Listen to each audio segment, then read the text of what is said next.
हाय प्यारे बच्चों, कैसे हैं आप सब। आज राष्ट्रीय आय एवं योग्यता आधारित छात्रवृत्ति परीक्षा का प्रथम set practice set 1 subject math, इसको लेकर के मैं हाजिर हूं।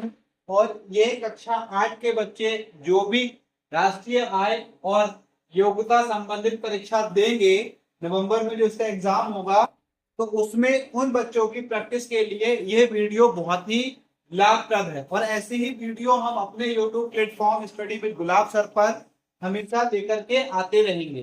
तो मैं समझता हूं कि अब हमें बिना देर करे ये जिन बच्चों ने फॉर्म भरा होगा उनके लिए क्वेश्चन तुरंत उपलब्ध कराया जानी चाहिए। जैसे हमारा आज का पहला सवाल है कि अभाज्य संख्या 50 से 100 तक कुल अभाज्य संख्या है 10, 12, 9, 8। इसमें आपको क्या करना है, एक ऑप्शन टिक करना है। तो अब मैं समझता हूं इतनी देर में आप ये एक ऑप्शन टिक कर चुके होंगे। तो इसमें हम ये देखते हैं, सबसे पहले अभाज्य संख्या क्या होता है, अभाज्य संख्याएं क्या होती हैं। तो उसको थोड़ा सा समझाते हुए मैं आगे बढ़ूंगा। हम देखेंगे अभाज्य अभाज्य संख्या वह संख्या जो अपने आप से विभाजित होती हो, स्वयं के अलावा अन्य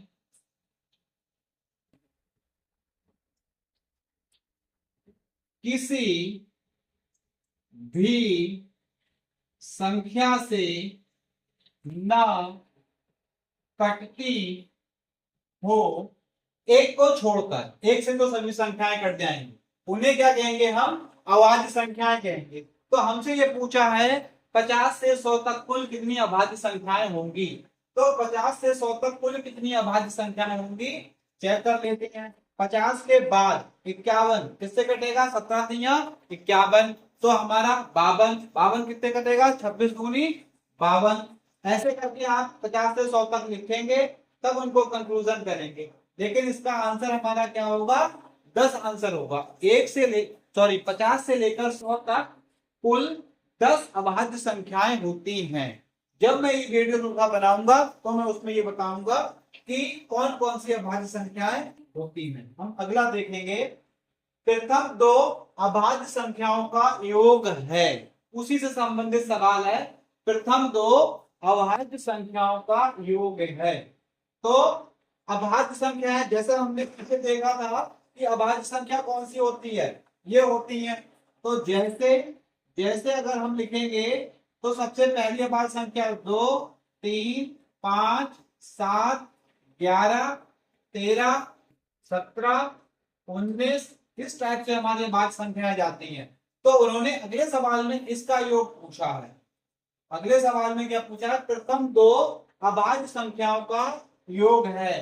तो 2 और 3 इन दोनों को क्या कर देना है, जोड़ देना है। तो कितना आएगा, 5। प्रथम दो अभाज्य संख्याओं का योग कितना है, 5 है। अगले बढ़ेंगे, वह अभाज्य संख्या बताइए जिसके इकाई स्थान पर 5 हो। हम ये चेक करेंगे क्या ये 105 अभाज्य संख्या है। अभाज्य संख्या क्या होती है, अभाज्य संख्या वह संख्या होती है जो केवल और केवल स्वयं से कटे और किसी संख्या से न कटती हो। और एक से तो सभी संख्याएं कट जाती हैं। तो ये 5, 105, 105 देखो किससे कटेगा, 21 से कट जाएगा, 21 पंजे 105, और 5 से भी कट जाएगा, 15 से भी कट जाएगा, 7 से भी कट जाएगा। तो ऐसे बहुत सारे नंबर है कि जिनसे ये कट रहा है। तो ये तो नहीं होगा, ये भी कट जाएगा हमारा, 5 तिया 15, 3 पंजे 15, 15 एकम 15, 35 भी कट जाएगा, 7 पंजे 35, 5 सत्ते 35। केवल और केवल ये वाला हमारा आंसर होगा 5। ये नंबर एक ऐसा है जो केवल और केवल स्वयं से ही कटेगा। अगला सवाल हम देखते हैं, वह अभाज्य संख्या जो सम और अभाज्य दोनों ही है। बहुत ही बढ़िया सवाल है। इसका आंसर क्या होगा? 2 4 6 8। तो ये देखो, क्या 4 अभाज्य संख्या है? नहीं है।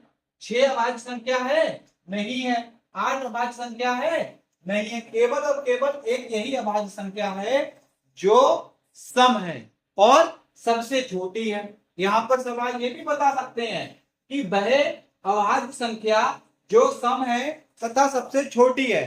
तो सबसे छोटी समअभाज्य संख्या अगर ये पूछे तो 2 आएगा, लेकिन अगर यही आपसे पूछे सबसे छोटी विषम अभाज्य संख्या, अगर आपसे पूछे सबसे छोटी विषम अभाज्य संख्या, तो इसका आंसर 3 रहेगा। इसका आंसर 3 रहेगा। ठीक है, हम अगला सवाल आगे की ओर बढ़ते हैं। निम्न में कौन परमेय संख्या है? ये पूछा है, निम्न में से कौन परमेय संख्या है? तो बच्चों मैं आपको बता दूं कि परमेय संख्या क्या होता है, रेशनल नंबर क्या होता है। परमेय संख्या ऐसी संख्याएं, ऐसी संख्याएं जिन्हें हम P बटे Q के रूप में लिख सकते हो, जहां P तथा Q क्या हो? पूर्णांक हो और Q is not equal to 0 और Q is not equal to 0, Q की वैल्यू 0 ना हो, वो संख्याएं क्या होंगी? हमारी परमेय संख्याएं होंगी। तो पहला ऑप्शन है हमारा 2/3। 2 भी एक पूर्ण संख्या है और 3 भी एक पूर्ण संख्या है। तो 2/3 हमारे क्या है? परमेय संख्या है। 2/0 तो इसमें क्या है? 2 तो एक पूर्णांक है, लेकिन 0 हमारा क्या है? क्योंकि वैल्यू 0 के रूप में नहीं हो सकती। तो ऐसी स्थिति में क्या होगा? 2/0 ये पूर्ण संख्या, सॉरी ये परमेय संख्या नहीं है। 1/5 एक भी पूर्णांक है और 5 भी पूर्णांक है, तो 1/5 ये हमारी क्या हुई? ये भी परमेय संख्या हो गई। तो ऑप्शन यानी कि विकल्प संख्या 1 और विकल्प संख्या 3, विकल्प संख्या 1 और 3 क्या होंगी? परमेय संख्याएं होंगी। ये दोनों ही परमेय संख्याएं हैं, ये दोनों ऑप्शन इस ऑप्शन के अंदर हैं, इसीलिए 105 का हम चौथा ऑप्शन क्लिक कर लेंगे। ठीक है, जो मैं ये समझाने का प्रयास कर रहा हूं कि परमेय संख्या किसे कहते हैं, थोड़ा इस पे फोकस कीजिएगा। ठीक है, अगली संख्या देखेंगे, अगला सवाल देखेंगे। 10/12 का सरलतम रूप है। 10/12 10/12 का सरलतम रूप है। किसी भी संख्या का सरलतम रूप अगर हमें निकालना होगा और वह संख्या भिन्न रूप में दे रखी हो, तो हम अंश और हर इन दोनों का एचसीएफ निकालें। इन दोनों का एचसीएफ क्या होगा? 2 होगा इनका। तो उस एचसीएफ से हमने इसको दे दिया भाग, 2 पंजे 10 और 2 छंगे 12। तो 5/6 इस संख्या का क्या होगा? सरलतम रूप होगा। 5/6 कौन सा है? ये वाला ऑप्शन है हमारा, 5/6 ऑप्शन नंबर 3। अब इसका अगला सवाल देखते हैं। 107 परमेय संख्या -11/3 के समतुल्य है। मतलब इस संख्या के समतुल्य परमेय संख्या कौन सी है, ये हमें बताना है। तो देखो, कोई भी संख्या अगर दे रखी है तो उसके समतुल्य परमेय संख्या निकालने के लिए हमें उसके अंश में और उसके हर में सेम नंबर से गुणा करना होगा। अगर हमने इसमें गुणा किया 1 से, तो ये हमें क्या देगा? -11/3 देगा, वही संख्या देगा। अगर हमने इसमें गुणा किया 2 से, तो ये हमें क्या देगा? -22/6 देगा। अगर हमने इसमें गुणा किया -11/3 गुणा 3/3, तो ये क्या देगा हमें? -33/9 देगा। अगर हमने इसमें गुणा किया -11/3 गुणा 4/4, तो -44/12। अब इसमें हम ऑप्शन चेक करते हैं। 22/6 ऑप्शन तो है, लेकिन हमारा क्या आ रहा है, माइनस का 22/6 आ रहा है, तो ये हमारा ऑप्शन नहीं होगा। दूसरा ऑप्शन है हमारा -44/12। अगर हम इस परमेय संख्या -11/3 में, यहां पर हमने देखो ये जो कर रखा है -11/3, इसमें 4/4 से गुणा करें तो हमें ये मिल जाएगा, तो हमारा आंसर ये हो जाएगा। 33/-33/-9 आ रहा है, जबकि हमारा ये आता तो ये भी ऑप्शन नहीं होगा। 22/-11 आ रहा था, यहाँ पर हमारा -22/6 आ रहा था, तो हमारा 107 सवाल का आंसर ऑप्शन नंबर 2 ही होगा। ठीक है, अगला सवाल देखते हैं। दो परमेय संख्याओं के बीच परमेय संख्याएं होती हैं।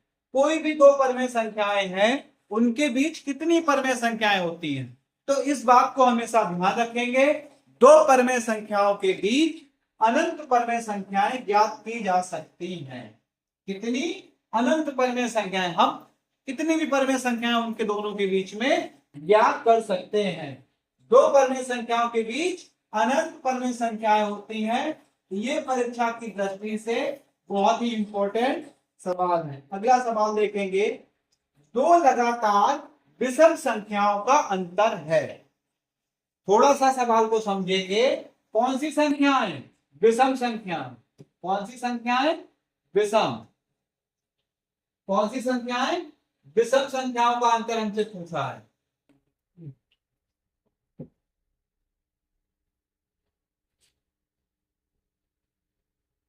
विषम संख्याओं का अंतर हमसे पूछा है।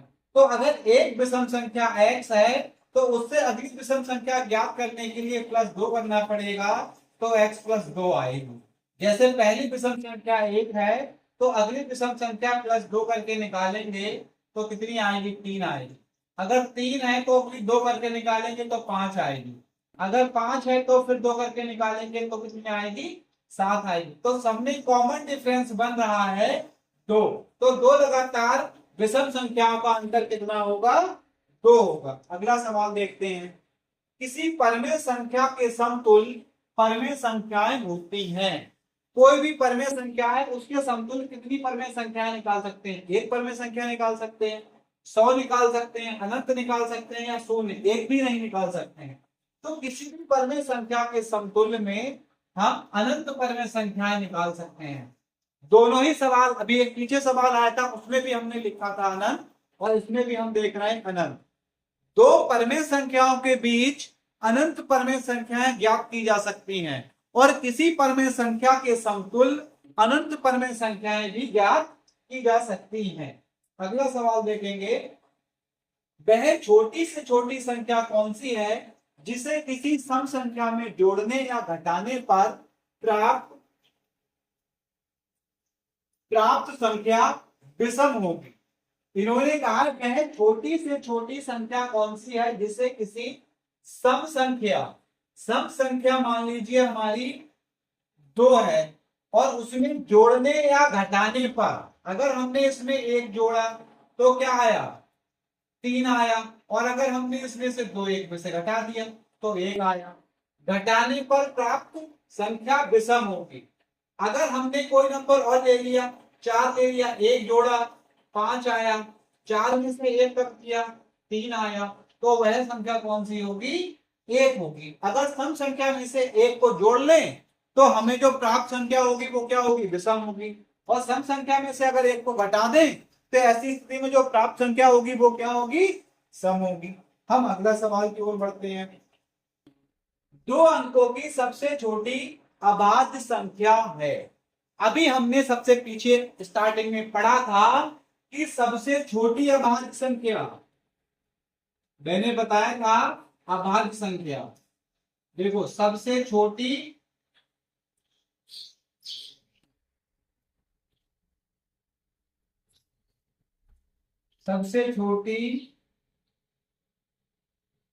अभाज्य संख्या 2। ठीक है, अब हमने लिखा था सबसे छोटी सम अभाज्य संख्या, ये भी दो। अब हमने लिखा था सबसे छोटी विषम अभाज्य संख्या, ये क्या थी? 3। अब सवाल कह रहा है दो अंकों की सबसे छोटी अभाज्य संख्या। यहां पर अंक कितने हैं? एक एक है, तो दो अंकों की सबसे छोटी अभाज्य संख्या क्या होगी? हमारी 11 होगी। 10 जो है वो क्या है? अभाज्य संख्या नहीं है, वो सम संख्या है। ठीक है, तो क्या होगी? 11 होगी। 13 से छोटी है, इसलिए क्या होगी? 11 होगी। अगला सवाल है 2/3 प्लस 3/2 का मान होगा। बच्चों ने कर लिया होगा, हम समझते हैं। उत्तर आया? नहीं आया? एलसीएम निकाल दो इसका। 2 दूना 4 प्लस 3 तिया 9, 2 तिया 6, 9 4 13/6। Option number 1। बिल्कुल सिंपल सा सवाल था। अगला देखते हैं हम। 1 तथा 2 के ठीक बीच की परमेय संख्या, ए और बी के ठीक बीच की अगर परमेय संख्या निकालनी होगी तो दोनों का योग करके 2 से भाग दे दें। यानी कि 1 प्लस 2/2, यानी कि आया हमारा 3/2। 3/2 हमारा कौन सा ऑप्शन है? Option number 2। क्या है हमारा? 3/2। अगला सवाल है 80,905 को अंकों के रूप में लिखने पर प्राप्त होता है। इस क्वेश्चन का आंसर बच्चों कम से कम कमेंट में तो लिख ही देना। कौन सा आंसर होगा बताओ? 1 2 3 4 कौन सा ऑप्शन होगा? 80,905। क्या लिखा है? 80,905। ऑप्शन नंबर 2 इसका राइट आंसर होगा। -3 से बड़ी परमेय संख्या है। -3 से बड़ी परमेय संख्या है। संख्या रेखा पर हम समझने का प्रयास करते हैं। इसको हमने क्या करा? बीच में बनाया 0 1 1 2 3 4 5। इधर लिखा हमने -1 -2 -3 -4 और -5। ठीक है, तो इन्होंने कहा -3 से बड़ी। -3 ये है, इससे बड़ी कौन सी है? -2 है। -2 से बड़ी कौन सी? -1 है। और -1 से बड़ी कौन सी है? 0 है। यानी कि -3 से तीनों ही संख्याएं क्या है? बड़ी हैं। तो हमारा उत्तर कौन सा सही होगा? ये सभी। ऑप्शन नंबर 4 हमारा सही होगा। अब इन्होंने कहा है -3/4 प्लस -2/3 का मान होगा। तो इस स्थिति में हम क्या करें? -3 और माइनस की गुणा करके ये लिख दिया। ठीक है, अब इसका निकाल देंगे एलसीएम। -9